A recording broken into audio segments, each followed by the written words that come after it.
আসসালামু আলাইকুম লিসেনার্স। আপনারা জানেন বাংলাদেশের বেশ কিছু অঞ্চল বন্যার পানির কারণে প্লাবিত হওয়ার কারণে অনেক মানুষ পানিবন্দী অবস্থায় জীবনযাপন করছেন। তাদের এই জীবনযাপনকে কিছুটা সহজতর করার জন্য আমরা আসন্না ফাউন্ডেশনকে বেছে নিতে পারি। আমরা আসন্না ফাউন্ডেশনের তহবিলে আমাদের সাধ্যমতো টাকা অথবা ত্রাণ ডোনেশন করে তাদের পাশে দাঁড়াতে পারি এবং এই দাঁড়ানোর জন্য আমরা আমাদের কমেন্ট বক্সে আসন্না ফাউন্ডেশনের অফিসিয়াল ফেসবুক পেজের লিঙ্কটা দিয়ে রাখবো। আশা করি ইনশাল্লাহ শীঘ্রই এই অবস্থা থেকে আমরা পুরো বাংলাদেশ মুক্তি পাব। সবাইকে সাহায্য সহযোগিতার হাত বাড়ানো দেওয়ার জন্য একান্ত অনুরোধ জানাচ্ছি। তো লিসেনার্স, আজকের ঘটনাটি একটি অনেক পুরানো, বলা যায় ব্রিটিশ আমলের একটি রেল লাইনের কাহিনী নিয়ে। সেই রেল লাইনের একটি কাহিনী নিয়ে আজকে আমাদের পুরো ঘটনাটি সাজানো আছে। তো বেশি কথা না বাড়িয়ে আমরা আমাদের ঘটনায় ফিরে যাচ্ছি।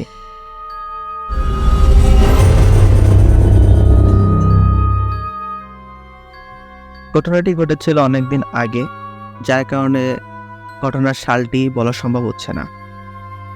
গ্রামটি যেহেতু অনেক আগে ছিল, যার কারণে আগের যে গ্রামগুলো ছিল সেখানে আর কি ঘন জঙ্গল বেশি ছিল, বাসাবাড়ি লোকালয় একটু কম ছিল। তারপরেও জঙ্গলে ঘেরা সেই গ্রামটি ছিল, যেখানে দিনের বেলা তো মোটামুটি সূর্যের আলো পুরোপুরি পৌঁছাতো না। আর সেই গ্রামের গা ঘেঁষে একটি রেল স্টেশন। দিনের বেলা যেমন তেমন, কিন্তু রাতের বেলা নির্জন। সেখানে দিনের বেলা প্রচুর ট্রেন যেত, যাওয়া আসা করতো। সেখান থেকে মানুষ, মালবাহী বিভিন্ন ট্রেন যেত, যেহেতু ওখান থেকে বড় বড় শহরে আর কি বিভিন্ন মালামাল পরিবহনের জন্য সেই সময় ট্রেনটাকেই সবচেয়ে সহজ মাধ্যম হিসেবে ধরা হতো। দিনের বেলা যাত্রীদের কোলাহল, হকারদের ডাক সব মিলিয়ে স্টেশনটি জমজমাটভাবে চলতো। কিন্তু রাতের বেলা আর কি স্টেশনটা কিছুটা থমথমে অবস্থা হয়ে যেত, কারণ যেহেতু অনেক আগের ঘটনা, সেই সময় রাতে মানুষ তেমন বের হতো না। খুব জরুরি প্রয়োজনে অনেকেই শহরে যেত রাতের বেলা, যার কারণে আর কি রাতের বেলা কিছু সময় স্টেশনটা খোলা থাকতো এবং ট্রেনও চলতো আর কি। রাতের বেলা কিছু কিছু ট্রেন চলতো। তো ওই স্টেশনটার একমাত্র স্টেশন মাস্টার ছিলেন হারান কাকা। তিনি একজন মাঝবয়সী মানুষ। তার একটা মেয়ে ছিল, তার মেয়ের নাম হচ্ছে রূপা।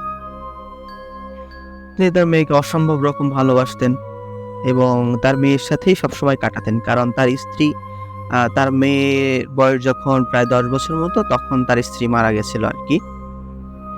তো হারান কাকা তার মেয়ে আর কি স্টেশনের কাছেই একটা বাড়িতে থাকতেন। খুব ছোট সংসার ছিল তাদের দুজনের। মেয়ের তখনও বিয়ে হয় নাই। আর হারান কাকা পরে আর বিয়েও করেন নাই, কারণ মেয়ের মুখের দিকে তাকিয়ে আর কি হারান কাকা বিয়ে করেন নাই আর কি। তো রূপা খুবই সুন্দরী ছিল, আর সেই সাথে হাস্যোজ্জ্বল, সবসময় হাসি খুশি থাকতো। গ্রামের মানুষের সবাই তাকে চিনত, কারণ সে গ্রামের সবার সাথে ভালো সম্পর্ক, ভালো ব্যবহার, সবার খোঁজখবর রাখা, এই বিষয়টা খুবই খেয়াল করতো আর কি। তো এভাবে চলতে লাগলো। তো যেটা হতো, রাতের বেলা যখন হারান কাকা স্টেশনে ডিউটিরত থাকতেন, তখন তার মেয়ে মাঝে মাঝে তার খাবার নিয়ে যেত। তো একদিন আর কি হুট করে সে, রাত হয়ে গেছে, তার বাবা এখনো খায় নাই। তো যার কারণে সে খাবার নিয়ে রীতিমতো স্টেশনে চলে গেছে। তো সেদিন রাতে আর কি হারান কাকা বলল, মা তুই আমার খাবারটা রেখে যা, আমি একটু পরে খেয়ে নিব। আর আজকে রাতে একটু দেরিতে ট্রেন আসবে, তো তুই বাসায় চলে যা। রূপাও বলছে যে না বাবা, তুমি খাও, আমি পাশে বসে দেখবো তুমি খাবা, আর তোমার খাওয়া হলে আমি থালাবাটিগুলো নিয়ে বাসায় চলে যাব, সমস্যা নেই। বলতেছে না রে মা, আজকে এখন খাবো না, এখন ট্রেন আসবে একটু পরে, তো ওইখানে আমার থাকতে হবে। বলছে আচ্ছা ঠিক আছে, তাহলে আমিও বসতেছি, তুমিও বসো। বললো আচ্ছা ঠিক আছে, তুই বসে থাক। তার কিছুক্ষণ পরে আর কি গ্রামের কিছু যাত্রী আর কি শহরের উদ্দেশ্যে যাওয়ার জন্য আর কি ওখানে বসেছিল। তো ওখানে সেই সাথে বসেছিল অনেক বয়স্ক একটা বয়স্ক চেহারার একটা লোক। তো হারান কাকা যেহেতু গ্রামের সবাইকে চিনতো স্টেশন মাস্টার হওয়ার জন্য, আর সেই সাথে রূপাও সবাইকে চিনতো। কিন্তু ওই লোকটাকে দেখে তাদের অচেনা মনে হলো। তো ওই লোকটার কাছে এসে জিজ্ঞেস করলো, "চাচা, আপনার বাসা কোথায়?" এটা জিজ্ঞেস করলো আরকি হারান কাকা। কারণ দেখে কেমন মনে হচ্ছে যে চিনি না, অন্য কোনো গ্রামে কিনা, পথ হারিয়ে গেল কিনা, স্টেশনে বসে আছে। যার কারণে হারান কাকা আরকি জিজ্ঞেস করলো। তো ওই লোকটা বলল যে, "তুমি চিনবা না আমারে। আমি অনেক দূর থেকে আসছি।" তো এই কথাটা শোনার পরে বলতেছেন, "দূর থেকে আসছেন? আপনি কার বাসায় আসছিলেন গ্রামে? বলেন, আমি তার বাসায় আপনারে দিয়ে আসি।" বলতেছে যে, "না, তার বাসায় আমাকে আর দিয়ে আসতে হবে না। আমি চলে যাচ্ছি।" বলছে, "কোথায় যাচ্ছেন?" বলছে, "আমি আমার গ্রামে চলে যাচ্ছি।" তো জিজ্ঞেস করলো হারান কাকা যে, "আপনার গ্রামটা কোথায়?" তো বলল যে, "আমার গ্রামটা কোথায় তোমার জানতে হবে না। তুমি এখান থেকে যাও, আমার একা থাকতে দাও।" তো এই কথা বলার পরে আরকি চলে গেল হারান কাকা। তো রূপা দূরে বসে আছে বেঞ্চের উপরে ওর বাবার জন্য। ওর বাবা ওরে জিজ্ঞেস করতেছে যে, "ওই লোকটাকে কি চিনিস তুই?" তো রূপা বলল যে, "না তো বাবা, ওই লোককে তো তেমনভাবে কোথাও দেখিনি। আর লোকটা কেমন একটা চাদর মুড়ি দিয়ে ছিল, তো ভালোভাবে দেখাও যাচ্ছিল না আরকি যে আসলে মুখটা কেমন।"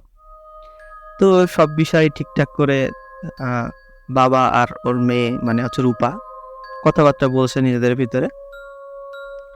এর ভিতরে ট্রেনটা যেদিক থেকে আসতেছে, ওই দিক থেকে যখন ট্রেনটা আসলো, আসার সাথে, সাথে দেখলো যে লোকটা ট্রেনের সামনে ঝাঁপ দিল। কি জন্য দিল, কেন দিল এটা হারানও বুঝতে পারল না, সেই সাথে রূপাও বুঝতে পারল না। কিন্তু এই ঘটনাটা দেখার পরে আরকি তারা দুইজনে অনেক ভয় পেয়ে গেল। তো অবাক করা কাণ্ড, সেদিন আর ট্রেনটা ওই স্টেশনে থামে নাই। সজোরে চলে গিয়েছে। এখন না থামার কারণে আরকি তারা আরো ভাবলো, তাহলে মনে হয় লোকটা সত্যিই মারা গেছে।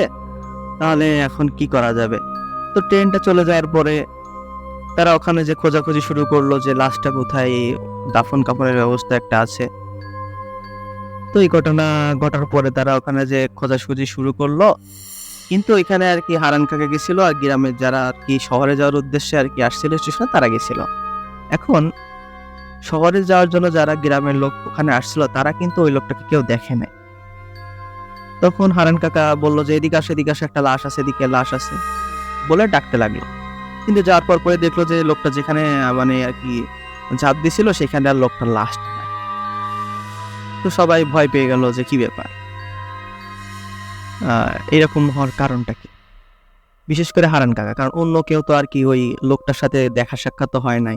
আবার তার মেয়ে রূপাও দেখছে লোকটাকে। কিন্তু এই ২ জন ছাড়া আর কেউ আরকি লোকটাকে দেখতে পায় নাই। তো এই বিষয়টা নিয়ে তারা আরকি ভয় পেয়ে যায় যে হুট করে এরকম কেন হলো আমাদের সাথে?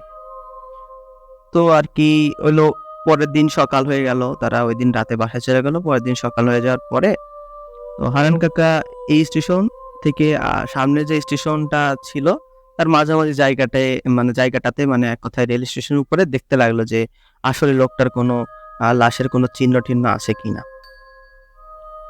তো সে খুঁজতে থাকলো। কিন্তু আরকি সে কোনো হদিস পেল না আরকি। আসলে যে কোনো মানুষ যে মারাও গিয়েছে এই বিষয়ে আরকি কোনো কথাও কেউ বলতেছেও না আরকি। পাশের গ্রামের বা অন্য গ্রামের। তো পরদিন আরকি আগের দিন যে ট্রেনটা আসার কথা ছিল, ওই ট্রেনটা আরকি ঐদিন না থামে নাই। পরের দিন আসছিল আরকি।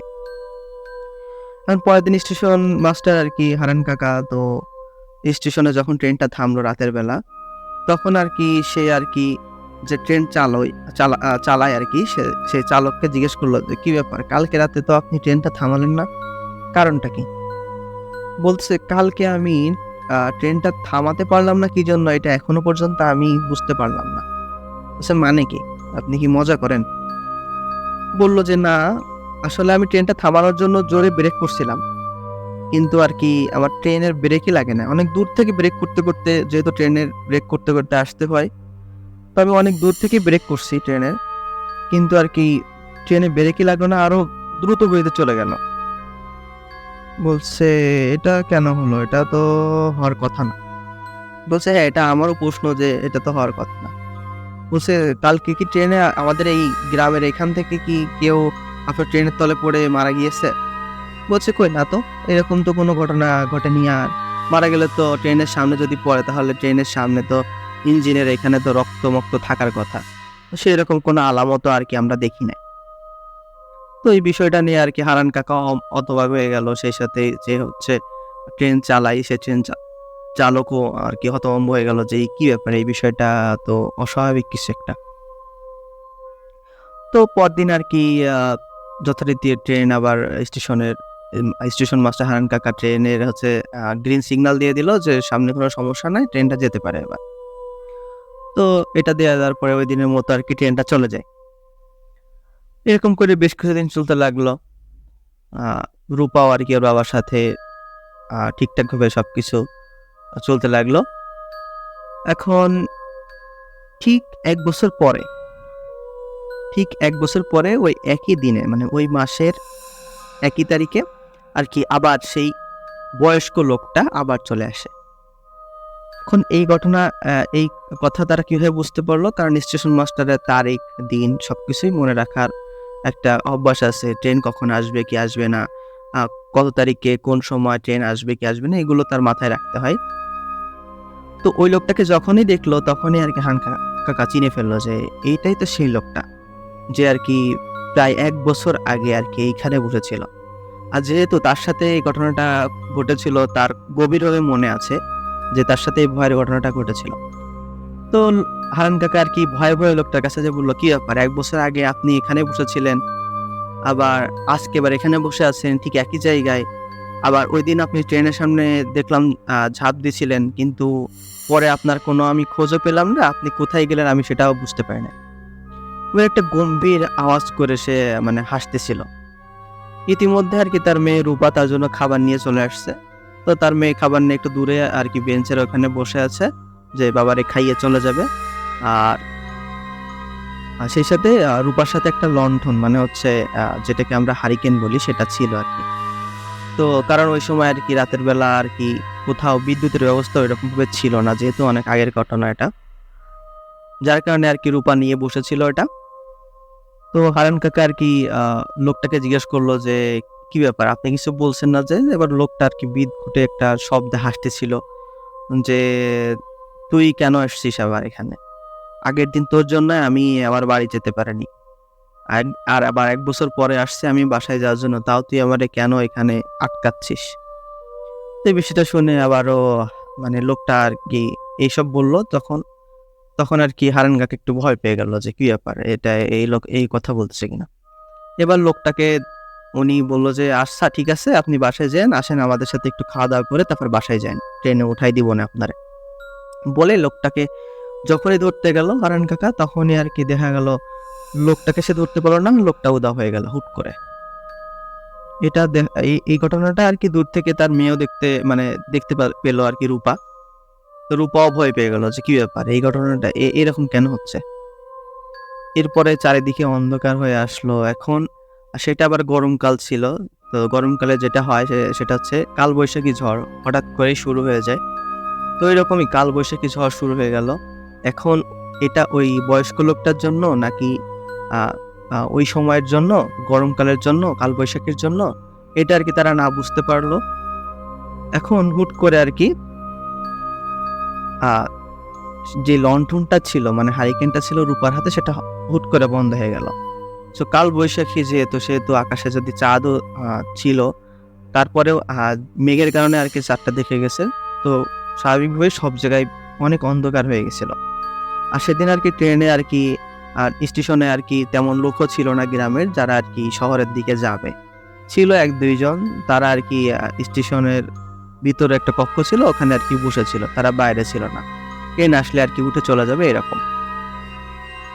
তো এই বিষয়টা হওয়ার পরে বাবা আর মেয়ে তো ভয় পেয়ে গেল যে কি ব্যাপার এই লোকটা এইরকম হয়ে গেল কেন, কিভাবে? তো পরবর্তীতে আর কি এই ঘটনাটা দেখার পরে আর কি রূপা, তার বাবা হারান কাকা ২ জনই আর কি ভয় পেয়ে গেল। তো ওই দিনের মতো আর কি প্রায় এই আকাশ কালো করে আসছে এরকমের আর ঘটনাটি আর কি ঘটলো তাদের সাথে। কিছুক্ষণ পর আবার সবকিছু ঠিকঠাক হয়ে গেল। আ আকাশ থেকে মেঘও চলে গেল। আবার হচ্ছে চাঁদ দেখা যাচ্ছিল, জ্যোৎস্না রাত। তো কিছুক্ষণের জন্য তারা খুবই ভয় পেয়ে গেছিল যে, "কি ব্যাপার? আমাদের সাথে এটা কেন হচ্ছে?" তো এই বিষয়টা হওয়ার পরে তারা ২ জনই ভয় পেয়ে গেল। ওই রাতের মতো আর কি তারা কোনো রকমে ট্রেনে হচ্ছে স্টেশন মাস্টারের যে কাজটা, যে ট্রেন আসা পর্যন্ত ওয়েট করা। তো তখন আর কি যাত্রীদের উঠিয়ে আর কি ওই রাতের মতো রূপা তার বাবা আর কি ২ জনই বাসায় চলে গেল। বাসায় চলে যাওয়ার পরে আর কি পরের দিন সকালে আর কি তারা আর কি আ কাছাকাছি এক কবিরাজের কাছে আর কি জিজ্ঞেস করতে গেছিল আর কি যে, "কি ব্যাপার? আম হ এরকম আর কি আমাদের এক সমস্যা হচ্ছে। কিন্তু এই সমস্যাটা আর কি প্রতি মানে গত বছরে এইরকম হইছিল আর এই বছরেও ঠিক একই দিনে আর কি এরকম হইছে। তো ওই লোকের গায়ে আমি হাত দিতে গেছি, তখন দেখি আমাদের সাথে এই ঘটনা ঘটেছে।" তো কবিরাজ বলল কি, "আচ্ছা তুমি আজকে যাও, তুমি আমার কাছে ৩ দিন পরে এসো।" তো হারান কাকা আর কি বাড়ি চলে গেল। বাড়ি চলে যাওয়ার পরে আর কি ৩ দিন আর কি অপেক্ষা করল। ৩ দিন পরে আর কি হারান কাকা আর কি আ ওইখানে গেল। যাওয়ার পরে কবিরাজ বলল কি, "দেখো, এখানে অনেক বছর আগে একজন আর কি ট্রেনের নিচে আত্মহত্যা করেছিল। তো তার আত্মাটা এখনো আর কি এর আশেপাশেই ঘোরাফেরা করতেছে।" এরকমই আর কি আমি যতটুকু করে পেলাম, এটা হচ্ছে মেইন ঘটনা আর কি। তো ওই আত্মাটা এখনো মুক্তি পায় নাই। ওই আত্মাটার কোনো একটা অ কাজ মনে হয় এখনো পর্যন্ত অসমাপ্ত আছে, যার কারণে ওই আত্মাটা এখনো মুক্তি পায়নি। তো এই ধরনের ঘটনা যদি আবার হয় তাহলে আ ওই ঘটনা ওই লোকের কাছে আর যাওয়ার দরকার নেই। গেলে দেখা গেল তোমাকেই সমস্যা করতেছে। এই ধরনের ঘটনার সামনে আর যাওয়ার দরকার নেই। তো এইসব কথা শুনে আর কি আ লোকটা আর কি কবিরাজে তেমন বিশ্বাস করত না হারান কাকা। তারপরেও আর কি করল, যেহেতু আগেকার মানুষ কিছুটা হলেও কবিরাজ বিশ্বাস করত। তারপরে বাসায় যে রূপাকে বলল যে, "মা এই ঘটনা।" তো বলল যে, "বাবা বাদ দাও তো কবিরাজের কথা। এসব আত্মা-মাত্মা বলে কিছু নাই। তুমি একটা কাজ করো, আমাদের পাড়ার যে হুজুর আছে সে হুজুরের কাছে যাও।" বলছে, "হ্যাঁ যাবো, সমস্যা নাই যাবো। আর ১-২ দিন দেখি যে কি হয় না হয়। তারপরে আমি হুজুরের কাছে যেয়ে জিজ্ঞেস করব যে আসলে কি করা যায়।" এইরকম করে বেশ কিছুদিন যেতে লাগলো। যাওয়ার পরে আর কি আ তখন আর কি রূপা হুট করে একদিন বলছে, "বাবা তুমি এখনো কিন্তু হুজুরের কাছে গেলা না। হুজুরের কাছে যাও, হুজুর কোনো একটা সমাধান আর কি করে দিবে।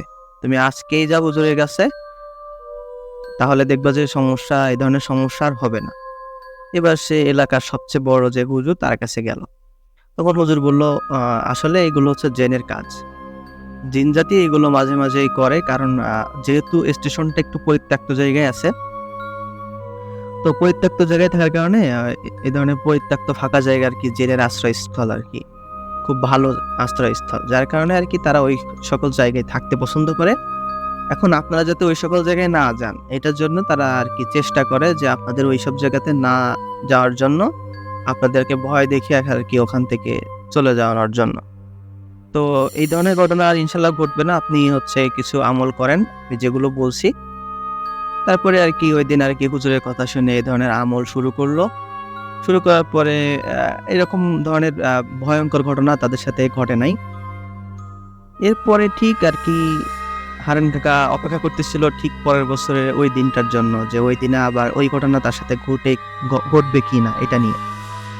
এখন যেহেতু সে নিয়মিত আমল করে, তো পরবর্তী বছর আর কি সে যখন করতে গেল তখন দেখলো যে এই ধরনের ঘটনা তার সাথে আর ঘটতেছে না। তখন সে বুঝতে পারল, আচ্ছা হ্যাঁ, তাহলে হয়তোবা আমার এইটা হচ্ছে আ হুজুর যেটা বলছিল ওইটাই সঠিক, উনি ঠিক ছিল। তো এই ধরনের আমল তাহলে এখন থেকে প্রতিদিন করে যাব। তাহলে ইনশাআল্লাহ সমস্যা হবে না। তখন রূপা বলল, "হ্যাঁ বাবা, এই ধরনের আ তুমি করতে পারো।" তো এই ছিল আজকে আমাদের ঘটনা। যদি ভালো লেগে থাকে তাহলে অবশ্যই একটি লাইক, কমেন্ট আর বন্ধুদের কাছে শেয়ার করার জন্য অবশ্যই শেয়ার বাটনে ক্লিক করে শেয়ার করে দিবেন। তো আজকের মতো এখানেই আমাদের ঘটনাটি শেষ করছি। আল্লাহ হাফেজ। আসসালামু আলাইকুম।